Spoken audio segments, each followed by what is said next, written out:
my panelists. Nope, I haven't. Thank you. Yeah. Don't be shy. Don't be shy. They're probably going to make us stop early, so hurry. Who are we missing? There's Doc.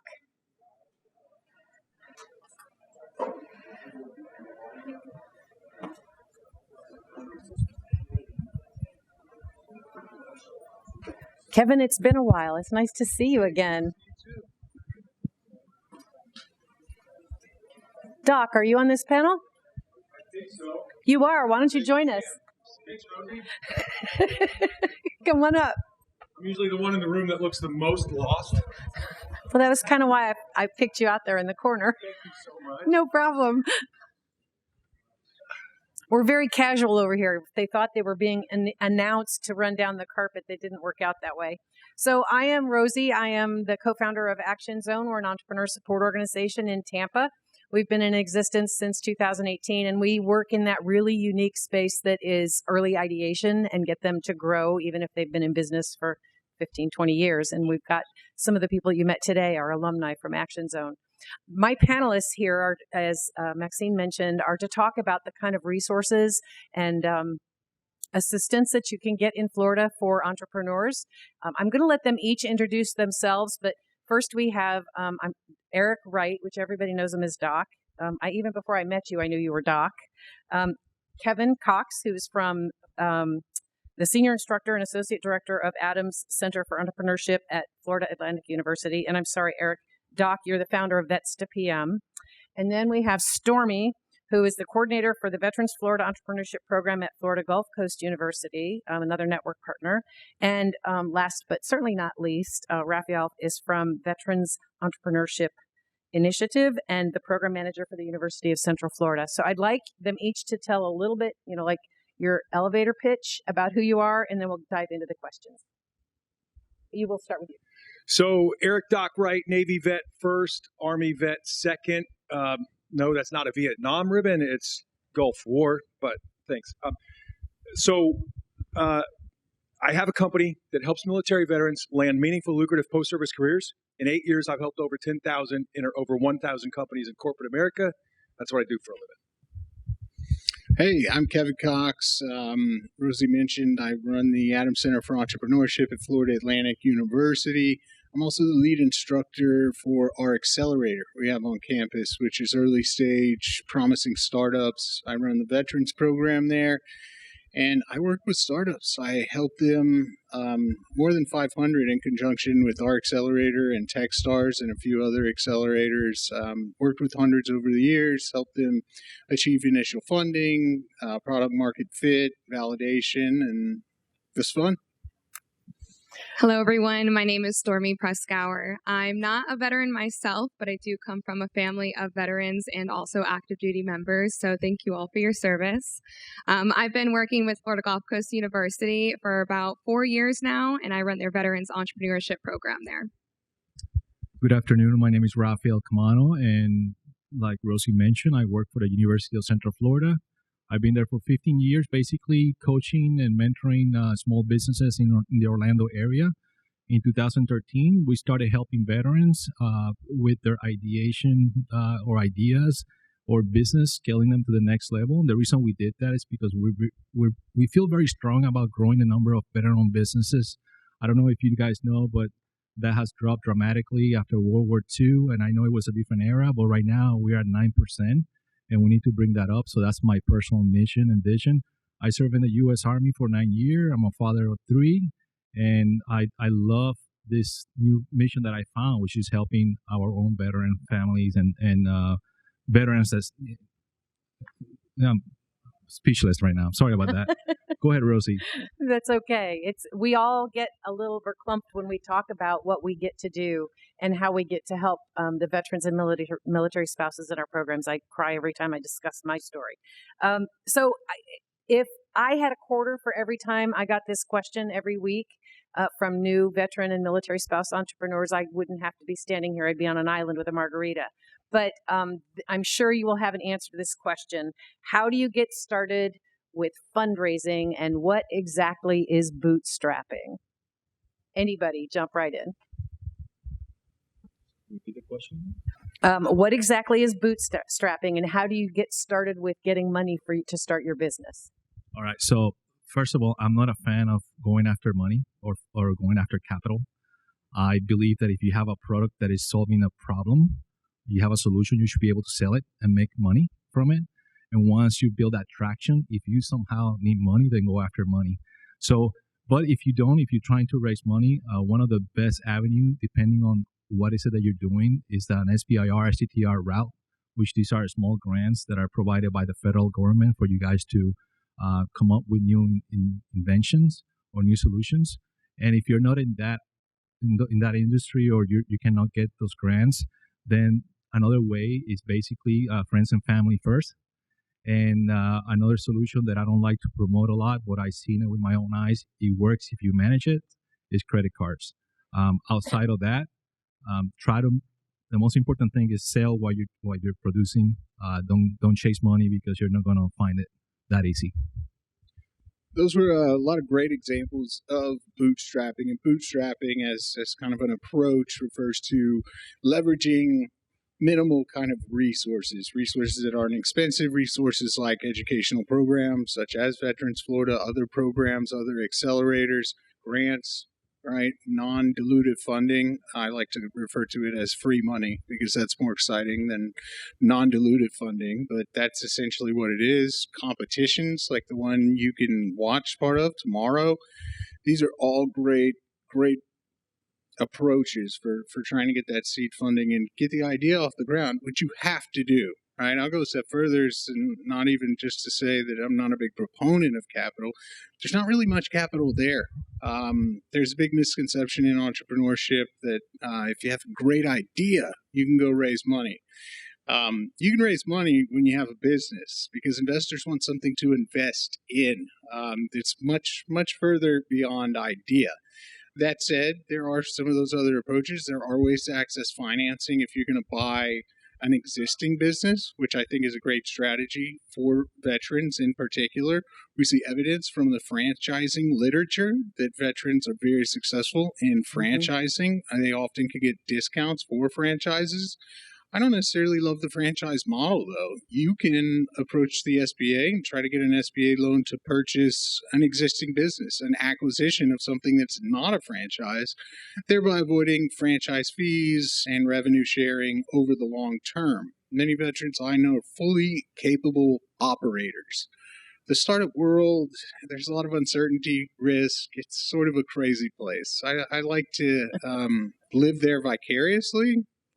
Working with the ventures and seeing the crazy things that happen, good and bad. But I'm glad to just kind of watch from the sidelines. It can be a scary place, especially when there's no structure, there's no guidelines, there's no standard operating procedures. When you buy an existing business, all that stuff is in place and you become more of an operator. You're executing on a business model as opposed to trying to invent a new business model. Awesome. Did you want to say something? Yeah, I'll kind of piggyback off of what Kevin said. A big thing about, when you're fundraising, you want to ensure that you do have something to show whoever you're wanting to fundraise from. So if you have an idea, do not just tell people your idea. Try to get a prototype, an MVP out there. Validate the problem and ensure that whatever your solution is, it has a need to be solved, because you're far greater to be able to show those fundraisers, to show your audience what you're talking about rather than just telling them.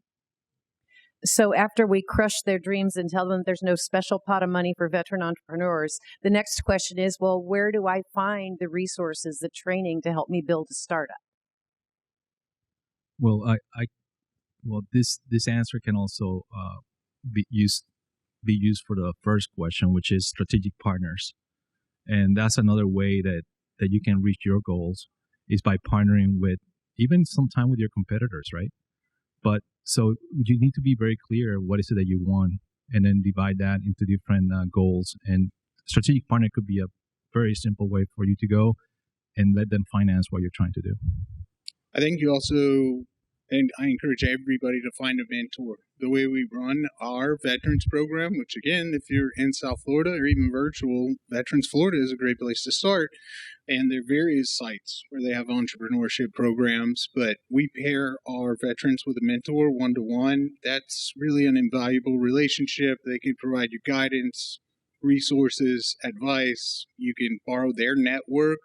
Great place to do that is the VMT, vmt.org, and they mentor founders. They're not specific to veterans, but they'll mentor any founder free of charge. It's a really great partner we use. Yep. Venture mentoring team. And I just want to add something at the front end of this. So this will tie together several comments. It's the same answer I gave earlier on the networking panel. You've got to spend some time. So you got a great idea. You know what it is. You know how it's going to clean up the marketplace, whatever. You've got to really spend some time identifying who is this thing going to help, right? So that when you go build the prototype or the MVP or whatever, the test is simple. I've got this thing. Can I get somebody to give me $1 for it? Or $10 or $100 or whatever you think the price is. How do you know the price? Go ask up 50 people. Hey, would you like one of these? Hey, that would help me. Cool. Would you pay me for it? Yes.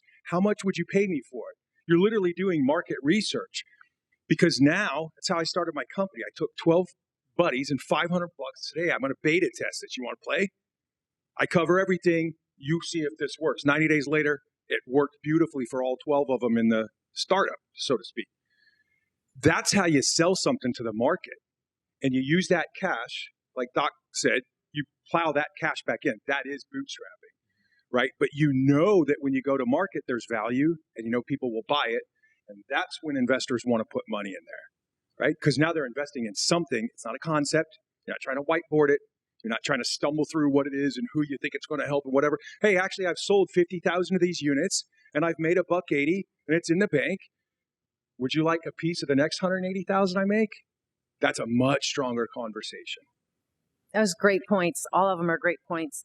When you get though to that entrepreneur that doesn't understand how to do that customer discovery or even what an MVP is, can we give them some specific examples of where they can start, resources they can look either online or in somewhere in the state of Florida? Absolutely. Well, your first step was making it to this expo. Yep. There's going to be so many different kinds of resources, exhibitors, sponsors here who have that supporting help for you. Almost everyone here on this panel has different kinds of programs. At Florida Gulf Coast University, we have a startup program and a growth program. The startup is perfect for anyone with an idea or in the early phase of developing that program. We take you through a 12-week process, just like Kevin, pair you up with different mentors and support you. And we really validate all of those business assumptions affordably, feasibly, and fast because we want to help you launch by that 12th week. And then you have a growth program also attached to continue go back into that education realm. And the growth program is perfect for those looking to scale. And a lot of these partners here with Veterans Florida, they collaborate with other resources in the state of Florida, like Small Business Development Center, SBDC, and PTAC, SCORE. There's so many things to actually utilize in the state of Florida as a veteran. And I highly encourage you, do some research, visit Veterans Florida's website, visit these partner sites here as well. You're going to find so many different awesome resources to help you. Yeah, and don't forget your local library. I always say that. We forget about the libraries, but they got tons of tools and help for you guys at no cost to you. So, yeah, and I think it goes back to that mentor relationship. I have a ton of online resources, but it's hundreds of rows in a spreadsheet, too many to share here. I'm sure everybody has something similar. There is a lot of good information on the internet. Unfortunately, there's a lot, so much more terrible information and scams on the internet. So figuring out how to wade through it and find really valuable free resources could take an extraordinary amount of time. Or if you're part of a formal program or working with a mentor with experience, you can cut right through it. And I can send you that shared Google Doc, and you can click right through to verified, validated, good sources that are free. And Rosie, I would also add your network. Use your network. The people that you're putting in your network should be your mentors. They should be competitors. They should be vendors. They should be get a local trade magazine. The network that you have can really help you if that network is curated and you put people in it that like you, like your products, like your market, like your industry, okay? I meet a Air Force guy, I don't know, 6 weeks ago in New Jersey. He calls me 2 weeks ago. He says, Eric, this is what I'm looking for. He's trying to go to market. He's got a letter of intent from a customer. He's doing sailboats, hydroponics, full 9 yards for those of you that are sailors. You literally can go off grid with this thing for years, right? He says, hey, man, I'm running out of money. And I said, well, stand by. So 2 weeks later, I introduced him to, 12, 15 bankers, startups, veterans in capital markets, people that can do lines of credit, all kinds of funding options, none of which want to take your equity. So I steer people away from giving up your equity, right? But he emailed me this morning and said, hey, dude, thanks for changing my life. I just secured $200,000 in line of credit, firing up the plant next week. Okay, so use your network of people to help you go to market as well. I'm glad you brought that up because one of the things that we forget to do is ask. And we need to drop that ego. We don't know it all, right? If you accept that and you reach out to someone next to you or someone that you may know in your network, then things can come your way. So thank you for bringing that up. I mean, we need to change ourselves first, right? And then ask. As my business attorney always says, the answer is no unless you ask. That is so true. You make the decision for them if you don't ask. So the panel before this and now this panel, this comes up a lot about tapping into your professional or to your network and your professional network. But I don't know about all of you, but are some of you the ones that sit in the back of the room and wait for somebody to come say hi to you? Yes? I know you're out there. Don't be shy. How do you strategically network when you're trying to build your business or grow your business? What are the things that you're looking for? I know you don't want to just go out to every event. There has to be a method to your madness, right? What might you recommend? I'd start local. Sure, the internet can be great, but I really think finding your local ecosystem of business owners, maybe that's a chamber of commerce, maybe it's not. We have a pretty robust startup ecosystem in South Florida that's organized largely by South Florida Tech Hub. They say Tech Hub, but it's really all small businesses and everything in between. All of their events are typically great, but you've got to find out what that organization is that's spearheading some of that development, and maybe your economic board locally. But where are the successful business owners? What are they doing? What events are they going to? And there is some trial and error, right? I've been to some events that I will never ever go back to, right? And that's just, I wasted a 20-minute car drive and part of an evening, but it was somebody trying to sell everybody at the event something, and it's like, boy, the description didn't say that. So, hey, happens to all of us. That's all right. We'll try another event. This one was great. Social tip, if you are one of those people who has a hard time kind of starting a conversation, somebody taught me a trick decades ago, I guess, at this point, is ask somebody something easy that they'll know the answer to. Because they'll just answer, and then you're already talking. Right? So here today, you know where the main hall is? Sure, it's right down there. Well, what brings you to the Veterans Expo? It's that first one that gets you. So ask them a question that you probably know the answer to. It doesn't matter. They don't know that. Right? Where's the registration? Are there waters anywhere? So they'll know. They'll just answer that question, and then you're in. You can go from there. Go ahead. That is awesome examples. And networking is extremely powerful. However, many people may be introverts and it's extremely intimidating as well.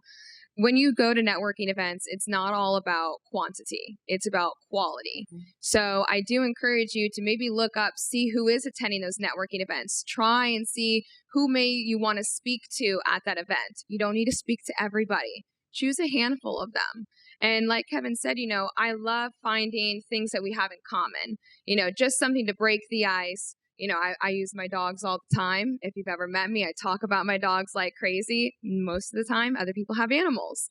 So just open that, break the ice, be willing to get a little personal Because when you're in networking, you have to understand everybody's talking to everybody. You want to leave something a little bit more memorable when you talk to them. You know, bringing in that human-centered kind of conversation is very important. So it's a lot of times in business, it's not always about what you know, it's about who you know. And expanding that professional connections is extremely important for collaboration, support, you know, assistance. And, you know, in the back of my mind, I'm thinking about all the veteran businesses I've helped support. I'm constantly thinking about them while I'm networking. And when you also network, do not always come to think about what can you receive from people. Think about what can you also give other connections as well. Yeah, have a pre-plan plan when you're in the networking event, and then a post plan, right? Because you collect all these business cards, and what do you do with them, right? You got to have a plan. So make sure you hit those 3 areas. I'll just add on to that plan. Sorry. Keep track of it and commit to it as well, right? I like to say, if you're not measuring X, Y, Z, it doesn't matter what it is. If you're not measuring it, you're not getting better at it. And chances are you may or may not be doing it. So how many events are you going to do a year? How many events are you going to do a month, right? Are you going to do 2 networking specific things? All right, what are the 2 going to be every single month? You go through that. Do you want to increase that, reduce that? A few years ago, I found myself not doing sufficient networking just because the nature of the job. And that was a problem because networking is the thing you can always cancel. I have deadlines for papers, grades are due, they're hard deadlines. I can always skip an event. And I started doing that a lot. So I got creative and I started a podcast, the Boca Raton Shrimp Tank. We interview one local entrepreneur every single week, Wednesdays, 10 a.m., streams live. We're going to interview that person. They're going to be in the studio at 10 a.m., and I better be in that other seat, right? So it's forced me to do 1 hour of networking with a successful business owner in the community. Now, that doesn't sound like much, but a few years later, we've done over 265 episodes, and I know 265 successful business owners, the overwhelming majority of them doing over $1 million of revenue annually, right in my community that I can call, text, and email. It's really pretty nice. Brother, you're hard to follow. Okay, so here's 4 tips that are going to pale in comparison to that. But, okay, so 3 of these I want you to do. 1 of them don't ever do, right? So when you go to the events, what events am I going to go to? Okay, go to events where your customers are. You're going to network with them. You're going to meet people.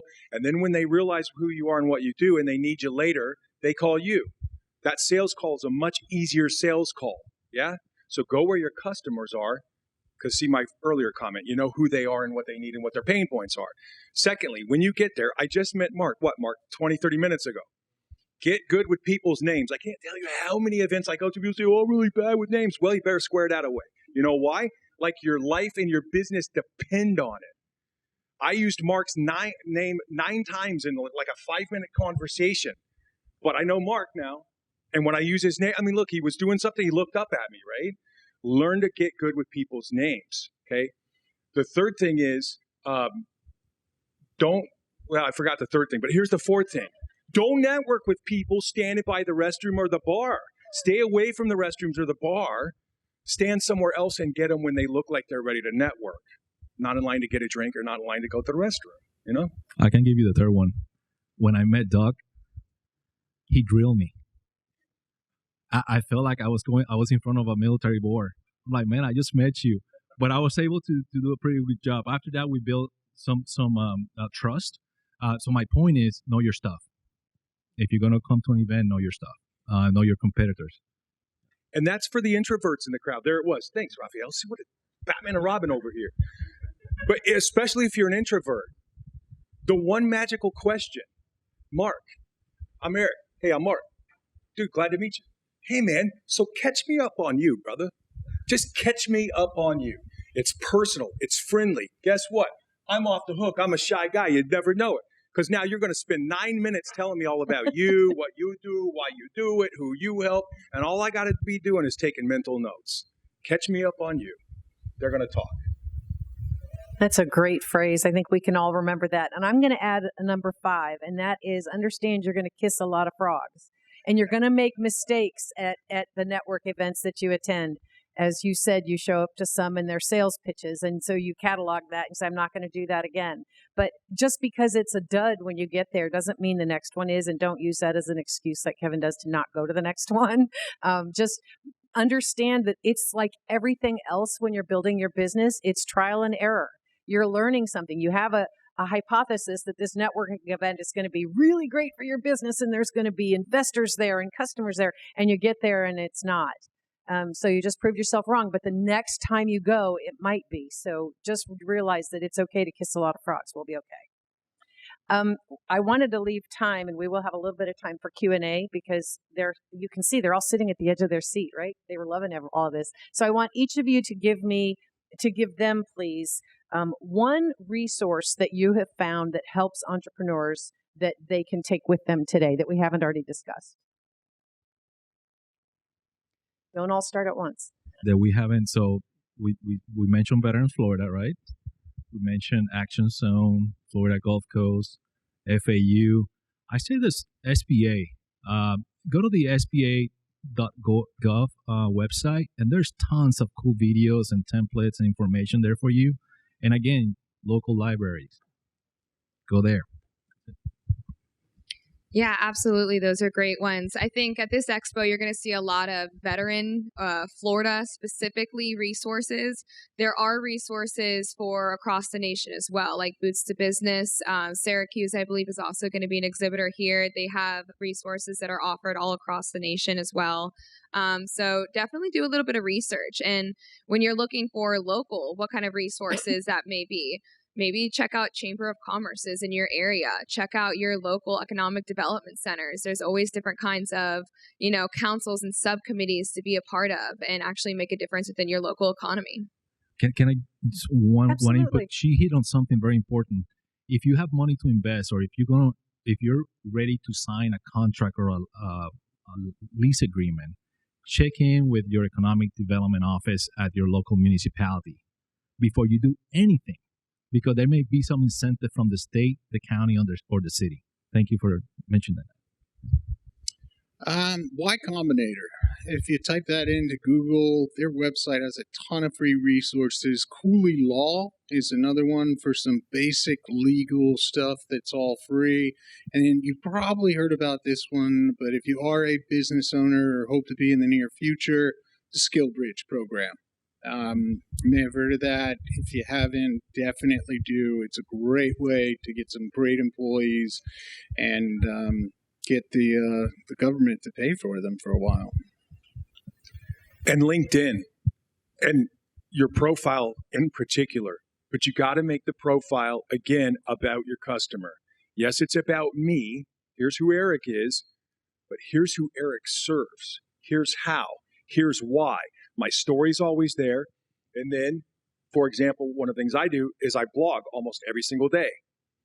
And at the bottom of each blog is the little link back to my profile. Why? Because I want you to be familiar with who I am, what I do, why I do it, and how it helps the people that I serve. What does that do for me at the end of the day? They get their good deal first, but what happens to my profit and loss statement, do you think? Continues to go up and up and up and up and up, right? Because you're informing the people who will buy your goods and services. All great suggestions. I want to expand on the library that was brought up by both of you. If you were not aware, your free library card gets you access to things that will blow your mind. A lot of libraries across the country now, and especially in Florida, now have offices that you can use to meet with your clients or with a supplier or a collaborator. They have podcasting rooms and green screens and vinyl cutting machines so you can make your own signs for your car. They have, believe it or not, in some sewing machines, and there are hundreds of Etsy proprietors sewing on sewing machines that they are able to use for free at the library. If you find a librarian that you can talk to about their business resources, free access to online demographics information that would cost you hundreds of dollars a month to get it yourself, so that you can find out where your customers are and where they shop and what social media channels they participate in, so that you know where to market to them.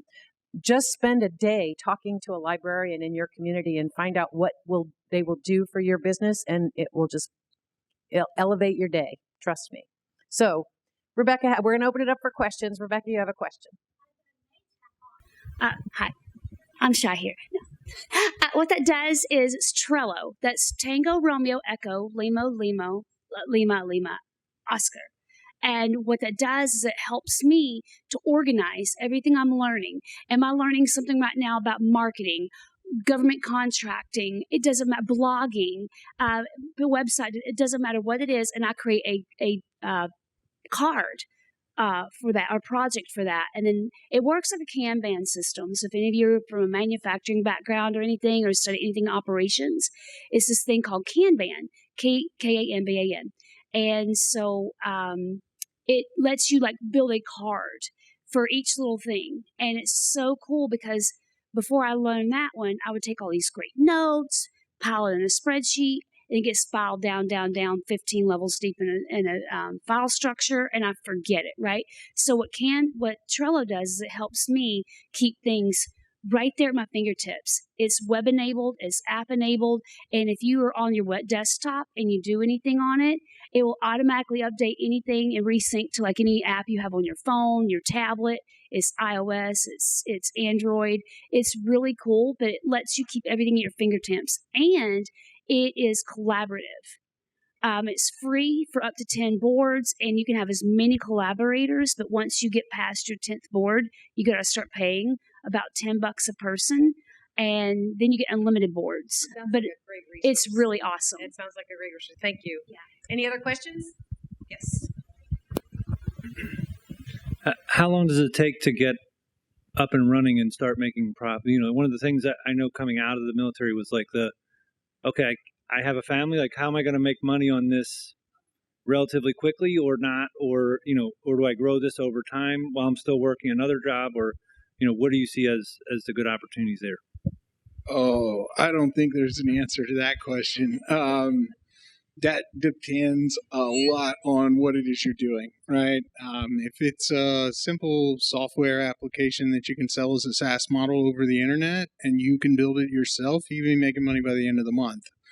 If it's yachts or boats, it's going to be a while, okay, before you see any ROI.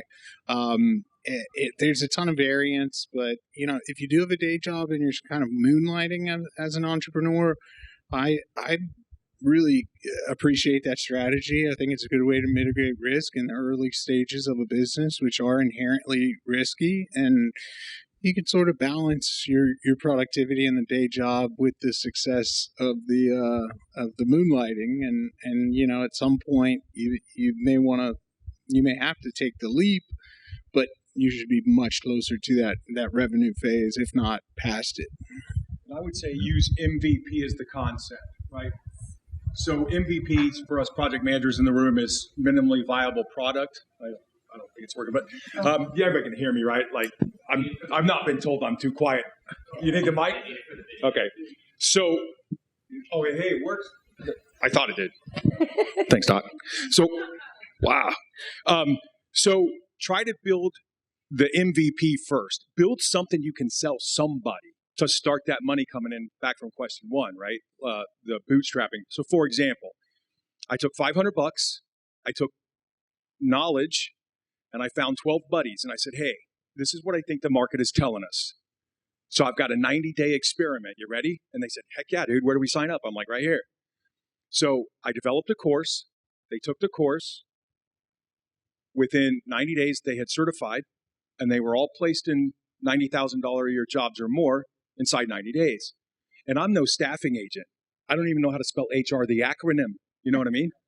So, but they were placed. I didn't make money off that 12, but guess what? The very next month, I said, hey, come to the class. 8 people in it, all paying, bootstrapped, second month in business, profitable, right? So I think to Doc's point, it's good. It depends on what you're buying, but even my buddy with the bow, make a model, make a painting. People who sail sailboats like to buy paintings of sailboats. At least this one does. So you show me a cool painting of your sailboat, maybe I buy that, and you use the funds that you're raising with the MVP to get you down the road to profit. Yeah, and keep your job while you're at it. And then once you start making money, make that transition. And also start something that you're passionate about. That way it's not that painful. Really good advice. I like to tell the people in our program that if you want to open a bakery, you don't go rent a building, buy the equipment, get your signs, do your legal structure, get business cards and a website. You bake a brownie and see if you can sell it. That's your first step, is to see if you can sell it. The other things are things that you can get in time, and understand that when you start building this business, whether you're using a business model or some other Alive plan or whatever, what you think your business is going to look like may look very different by the time you end up validating those customers and the idea and how it's going to look. And now your website doesn't have the right colors, or even the business doesn't have the right name, or all of these other things. Don't waste your money until you've figured out that you can sell that brownie, and then start working on that. That's my bold advice for the day. So we've run out of time, and nobody's kicked us off this stage yet. But I'm not going to push it. I appreciate all four of you here. It's always nice to meet these, to see the people that we work with in this industry. We get to exchange ideas and leave with tidbits. So I hope you did today, and thank you very much for your time. Thanks.